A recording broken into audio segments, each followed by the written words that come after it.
Jadi hari ini kita akan membahas mengenai model pembelajaran yang digunakan di kurikulum Merdeka ini tentunya.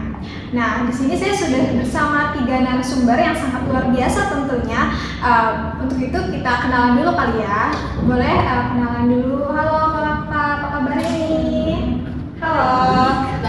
Baik. Boleh dong kenalan dulu. Mungkin dari Kakak ini. Oke, kenal dulu ya. Ya. Halo semuanya, perkenalkan nama aku Aziza Tumufakiro, biasa dipanggil Aziza. Aku dari jurusan Pendidikan IPA angkatan 23.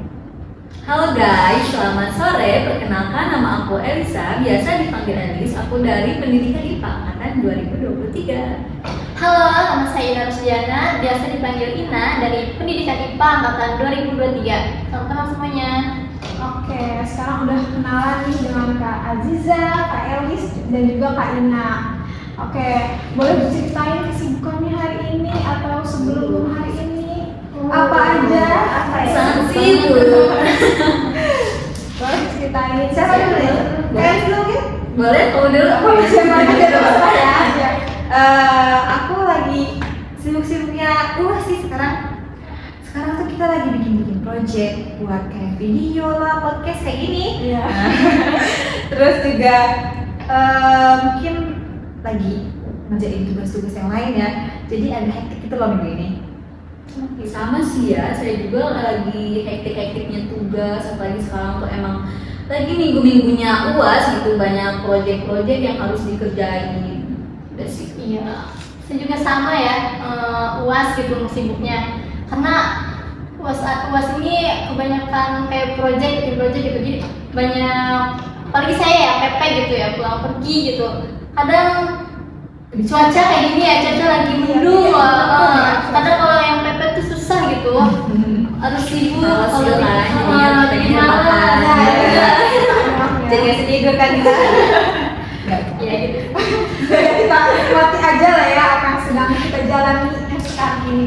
Oke, jadi ini kan nanti kita akan membahas model pembelajaran. Jadi saya pengen tahu nih pengalaman pembelajaran apa yang kakak-kakak sebelumnya alami di masa sekolah, mungkin pengalaman yang menarik atau ya yang nggak bisa dilupain lah tentunya. Boleh dari siapa dulu deh? Apa nih? Anak berarti Pak? Ya boleh.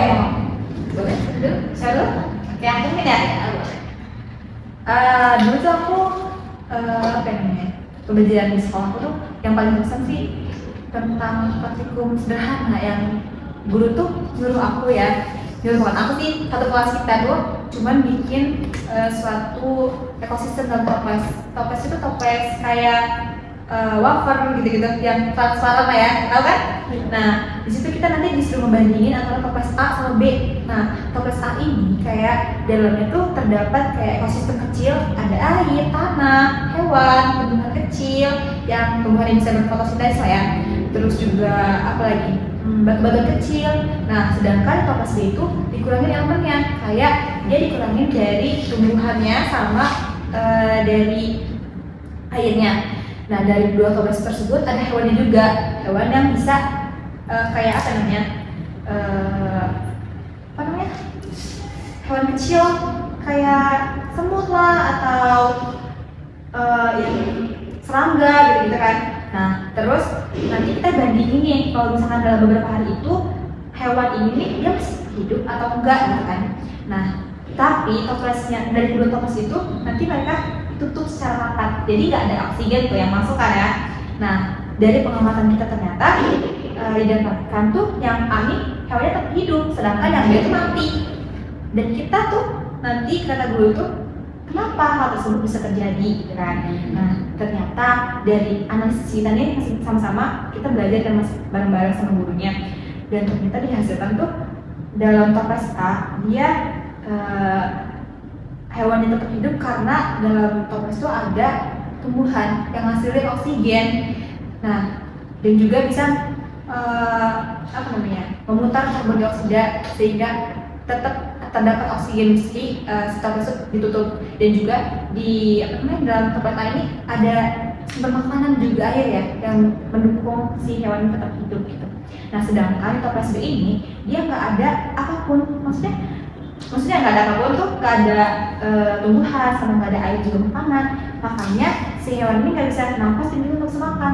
Dan aku tuh mikir ya, ternyata kalau misalkan kita dibayangkan aku tuh kita hewannya dan ekosistem itu kita di lingkungan kita.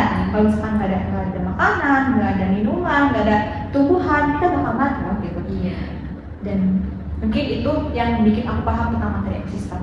Mungkin dari Kak Elis atau Kak Ina dulu. Ya, Siapa kalau dulu? boleh dari saya ya. Ya kalau dari saya sendiri ya mungkin saya dari SMA-nya itu juga lulusan IPA gitu loh, yang sering melakukan eksperimen di luar lab maupun di dalam labnya sendiri. Nah, yang saya paling ingat tuh ada eksperimen, saya lupa eksperimen apa itu namanya. Jadi dia tuh pakai botol marjan, tahu kan ya botol marjan. Nah, si botol ini dikasih kayak baking soda, terus dikasih deterjen sama apa tuh larutan, ada satu lagi larutan apa ya saya lupa namanya. Jadi dia tuh nantinya abis itu dicampur, nantinya kita masukin balon, dan si balonnya itu dimasukin ke lubang yang paling atas, yang paling kecilnya itu. Nah, nanti di situ terjadi reaksi, si balonnya tuh bakal meledak gitu loh. Nah, kalau yang di dalam labnya tuh sebenarnya banyak ya, ada kita tuh bisa gitu membedakan larutan asam kayak gimana, larutan basah kayak gimana, terus kita tuh jadi bisa tahu alat-alat lab tuh ada apa aja gitu ya. Pokoknya seru lah ya, IPA nih sangat seru, banyak eksperimennya. Mungkin cukup dari saya. Oke, dari Kak Ina. Kalau dari saya beda dari mereka ya. Wah, Iya, beda nih. Kalau di saya tuh dulu SMP pembelajar di SMP tuh ya, pembelajar di IPA itu pasif. menarik Iya, ya. kurang menarik. Jadi si guru itu hanya ceramah saja gitu. Jadi sayanya agak bosan gitu ya, kurang menarik pembelajaran IPA-nya. Jadi kayak saya kurang suka gitu sama si pembelajaran IPA ini gitu sih. Udah. Iya. Jadi intinya tuh kita harus bisa menyesuaikan model yang siswa mau gitu ya, supaya siswa itu tertarik dengan apa yang kita ajarkan. Nah, begitu pula dengan perbedaan yang kita alami juga. Ya mungkin yang pada kita sekolah kan itu pakainya kurikulum bukan merdeka gitu ya. Kalau 13. ya kurikulum 13. Kalau sekarang kan pakainya kurikulum 13 yang dimana ya Ya nggak apa-apa ya. ya kurikulum merdeka yang dimana siswanya itu dituntut untuk bisa berinovasi di dalamnya gitu. Jadi menurut kakak model pembelajaran apa sih yang cocok diberikan kepada siswa tersebut? Siapa dulu nih? Gantian dong. Siapa dulu nih? Terserah deh, bebas. Ayo siapa? Kamu. Alisa? Model pembelajaran yang Ya. menurut saya Nantinya cocok gitu. cocok ya. buat siswa. Mungkin kalau menurut saya itu PJBL, yaitu Project Based Learning, yang dimana dia tuh siswa nih ya pasti kebanyakannya membuat project gitu. Nanti si gurunya ini kayak ngasih mentahan lah ya istilahnya, materi gitu ya ke si permasalahan ke siswanya ini. Nah, nanti dari siswanya ini dia akan merancang suatu project gitu yang nantinya yang nantinya akan apa ya namanya, Memecahkan suatu masalah tersebut. yang nantinya akan memecahkan suatu masalah tersebut gitu. Mungkin itu sih menurut saya. Kalau yang lain? Menurut aku sih selain PJBL yang tadi disebutkan oleh Alisa ya, ada juga model pembelajaran PBL. Nah, berbeda sama PJBL tuh, PBL ini dia berfokus pada problem. Nah, problem yang ada di sekitar kita, misalnya di sekitar kita tuh tentunya di pasar-pasar misalnya. Pasar-pasar tuh terdapat masalah banyaknya sampah organik kayak sayur bekas atau buah-buahan bekas yang membusuk di pinggir-pinggir jalan. Itu kan kayak ganggu banget nih sama estetika lingkungan gitu. Iya, bau kan. Nah, nanti itu tuh jadiin masalah buat pembelajaran di kelas kita. Jadi bagaimana sih siswa ini mengkondisikan dirinya, bagaimana memecahkan masalahnya, memberikan solusinya dari si problem based learning ini, metodenya maksudnya. Nanti dari metode PBL ini siswa cuma berfokus pada pemecahan masalahnya, enggak buat suatu project untuk memecahkannya. Jadi jadi kalau misalkan kita nih menerapkan model PBL itu tuh bagaimana sih siswanya mengelola permasalahan tersebut sampai tahap ke solusinya. Nah, sedangkan kalau misalkan kayak yang dikatakan oleh Alisa tentang PJBL, nanti siswa ini merancang suatu project yang dimana project ini untuk menangani masalah tersebut. Kayak misalnya contohnya, kan di kita tuh ada di IPA tuh membahas tentang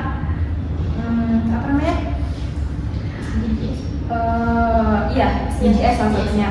Nanti kita ngaitin sama energi terbarukan, kayak contohnya si sampah ini bisa kita jadikan sebagai biogas atau misalkan pupuk, sehingga nantinya si permasalahan ini jadi nilai guna juga bagi masyarakat, sekaligus bisa menjadi suatu solusi untuk masalah yang lainnya lagi. Dari yang sudah disebutkan Kak Aziza atau Kak Elisa, tentunya itu kita harus melaksanakannya gitu ya kan, agar siswanya itu bisa suka sama pembelajaran yang kita ajarkan. Jadi gimana sih cara pelaksanaannya supaya model-model tersebut itu bisa kita lakukan di era kurikulum merdeka ini tentunya.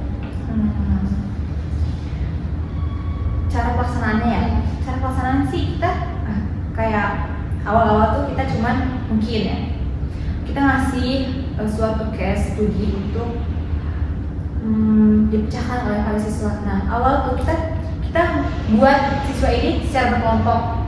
Nah, dengan cara kita membuat siswa secara berkelompok ini, nanti siswa itu dituntut untuk berkolaborasi dengan teman sejawatnya, sehingga mereka bisa bertukar pikiran, bisa kita juga menerapkan menggabungkan menerapkan pendekatan yang multi arah, kayak diskusi antara siswa dengan siswa atau guru dengan siswa atau dari sebaliknya siswa ke guru gitu, sehingga cuma tidak terjadi satu sudut pandang saja, tetapi dari beberapa sudut pandang juga, yang dimana nanti itu menjadi kolaborasi antara guru dan juga siswa dengan teman-temannya juga ya. Nah, selain itu dari pelaksanaannya juga nanti siswa ini dilatih tentang keterampilan berpikir kritisnya, bagaimana siswa ini dapat memecahkan suatu masalahnya, kayak tadi contohnya bagaimana caranya untuk memecahkan suatu masalah sampah tadi dengan cara proses energi terbarukan tadi. Nah, sehingga bisa bermanfaat nantinya. Ada juga tentang berkomunikasi, sehingga siswa ini nggak cuma diam gitu. Kalau misalkan berkelompok kan mereka saling berkomunikasi gitu kan. Nah, berkolaborasi, jadi lebih aktif sama teman-temannya, lebih kekeluargaannya lebih terjaga gitu. Lebih nggak saling bosan lah. Iya, bosan, nggak saling cuma berkelompok sama gengnya doang gitu. Jadi mereka punya circle baru lah nantinya. Itu yang saya tambahkan dari teman-teman. Iya, mungkin benar ya yang dikatakan Kak Aziza tadi ya. Sebenarnya PJBL sama PBL ini nggak beda jauh ya. Kalau misalkan kalau misalkan PJBL ini lebih ke hasilnya tuh membuat produk gitu, produk yang dari buat memecahkan masalah tersebut gitu. Iya, jadi kita tuh dalam PBL sama PJBL tuh mengaitkan masalah-masalahnya dari kehidupan nyata. Nah, dari plusnya dari itu tuh si siswa ini jadi bakal pahami masalah-masalah yang ada di sekitar kita tentang pencemaran air, bagaimana cara mengatasinya, pencemaran sampah lah, atau udara lah, atau kegiatan yang ada di sekitar kita, kayak ekosistem ada apa aja, bagaimana cara mengatasinya kalau ada permasalahan gitu sih. Jadi lebih dikaitkan dengan permasalahan kontekstual gitu. Oke, ini kan udah disebutin juga kayak perbedaan PBL, PJBL, cara pelaksanaannya kayak gimana. Tentunya dalam melaksanakan itu semua, kita juga ada tantangannya kan yang menghambat lah ya proses berjalannya pembelajaran ini kan. Nah, jadi menurut kakak-kakak tantangannya apa sih yang dialami gitu? Tantangan ya. Ya mungkin kalau dari saya sendiri yaitu teknologi. Jadi nggak semua guru bisa gitu loh, nggak semua guru bisa mengakses teknologi, dan itu pun dari siswanya juga begitu, dan nggak semua siswa sama guru pun tidak semua mempunyai teknologi gitu. Apalagi kan sekarang tuh zaman-zaman sekarang tuh pasti semuanya butuh teknologi gitu. Era digital ya. Menurut aku tuh tantangannya tuh gak cuma teknologi sih ya, ada juga dari gurunya sendiri. Kayak misalnya guru-guru yang sudah sepuh gitu ya, kurangnya upgrade tentang pengetahuan ilmunya, jadi kayak tertinggal lah sama guru-guru yang baru kayak kita ya Gen Z gitu kan sekarang. Jadi kayak kita tuh guru yang dulu tuh kayak cuman masih pakai metode pembelajaran ceramah, cuman dengan menyampaikan materi, siswa mendengarkan, jadi lebih pasif gitu kan, bosan jadi siswanya. Jadi situ kayak kok pendidikan tuh kayak gitu doang gitu. Nah sedangkan kalau misalkan pembelajaran sekarang tuh kita harus ada model pembelajaran PBL, PJBL yang dimana itu ada interaktif antar siswanya, jadi bisa membuat sesuatu hal yang inovatif, kreatif, terus juga bisa lebih paham tentang permasalahan kehidupan nyatanya gitu kan. Nah terus juga kalau misalnya dari tantangan besar itu dari siswanya sendiri sih, kan nggak semua siswa tuh punya pemikiran yang sama bukan yang kritis. Yang kritis iya sih, jadi ada ada kadarnya gitu, maksudnya ada yang siswa kita yang memiliki keterampilan berpikir kritis yang tinggi, ada yang rendah, ada yang sedang gitu. Nah jadi kita tuh sebagai guru gimana sih cara menyatukan pemikiran mereka supaya mereka berpaham tentang pembelajaran tersebut gitu. Oke, mungkin dari yang lain ada lagi mau ditanya? Mungkin dari tantangan tersebut nih, apakah ada solusinya gitu supaya bisa menjawab tantangan tersebut? Kira-kira solusinya gimana sih? Dari siapa nih? Ya mungkin kalau dari saya sendiri tuh tadi tantangan teknologi ya, sebenarnya ada solusinya. Jadi tadi yang dari sebelum-sebelumnya yang dikatakan Kak Aziza tuh, yang tadi eksperimen yang pakai toples ya, jadi bisa pakai toples itu sendiri. Kan toples itu sendiri gampang gitu loh ditemukannya, nggak harus beli ya, mungkin bisa pasti punya gitu ya di rumah bekas sosis, pastikan banyak ya kan ya, itu sih mungkin. Untuk aku sendiri mungkin kalau misalnya kita untuk guru yang kurang kurang berkualitas. Nah caranya itu salah satunya mengadakan pelatihan guru. Nah nanti kayak ada dari pemerintah, dari sekolah ataupun dari guru sendiri yang mengikuti kelas kayak seminar gitu ya, jadi si guru ini lebih tahu gitu tentang perkembangan zaman yang sekarang. Jadi guru tuh kayak bisa, kalau misalkan dia ikut tentang pelatihan atau kegiatan tersebut, dia bisa bertukar pikiran antara guru yang ini sama guru yang ini. Jadi kayak ternyata di sekolah kamu tuh kayak gini ya, ternyata kalau ini lebih efektif ya. Jadi terjadi guru tuh lebih tahu gitu metodenya seperti apa, karena saling bertukar pikiran tersebut. Terus juga kalau misalnya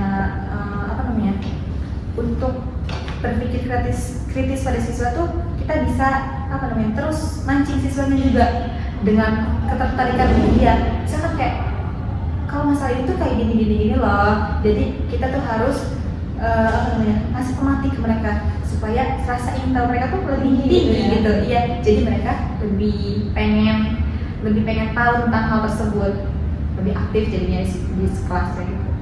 Oke, itu udah mungkin itu. Oke, dari tantangan, solusi, yang terakhir nih dari kakak, aku mau minta harapannya untuk pembelajaran yang diterapkan di abad 21 atau di kurikulum Merdeka saat ini nih apa? Harapan dari saya sendiri ya, saya tuh lebih ke siswanya.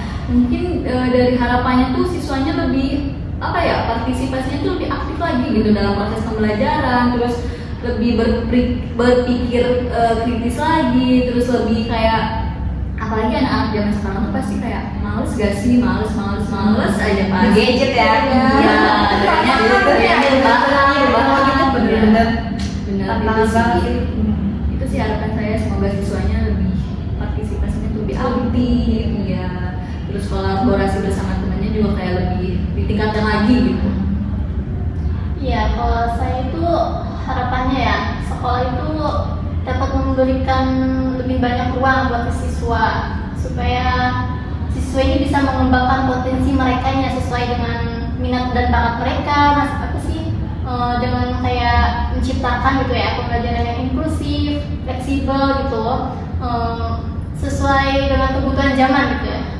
Itu sih. Ya mungkin dia tuh dikasih apa namanya fasilitas lah di sekolahannya gitu supaya kayak lebih gampang lah. Kalau misalkan nyari-nyari kan agak ribet juga kan, tapi nggak apa-apa sih kalau misalnya lebih murah kan kalau cari. Nah kalau menurut aku sendiri tuh selain dari teknologi sama fasilitas ada juga dari pelatihan guru. Mungkin ya ada guru yang sulit untuk nyari apa namanya pelatihan seperti itu.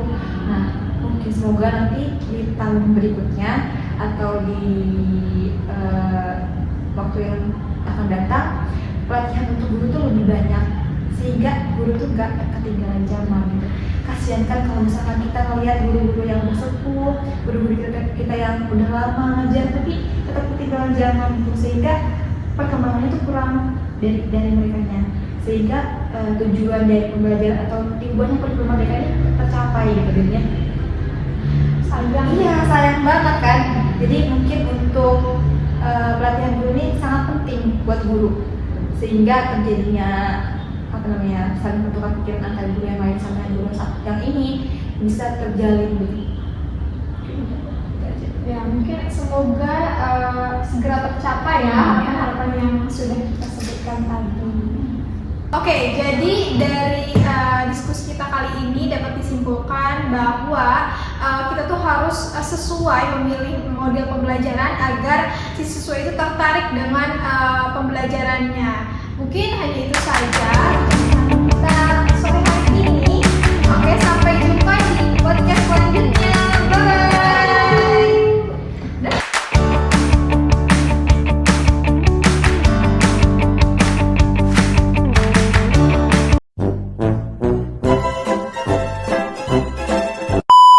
Udah mulai.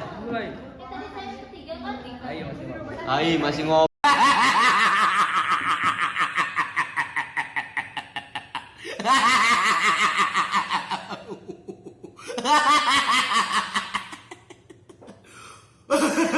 Biasa nih tentunya yang akan membahas topik mengenai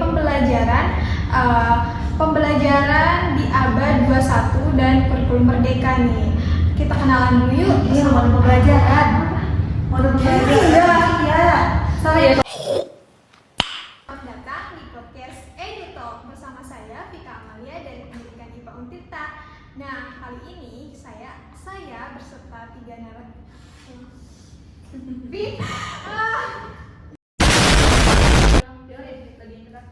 lebih kreatif. Mau aja kasih masukin ya. Macam tak betul je budak ni.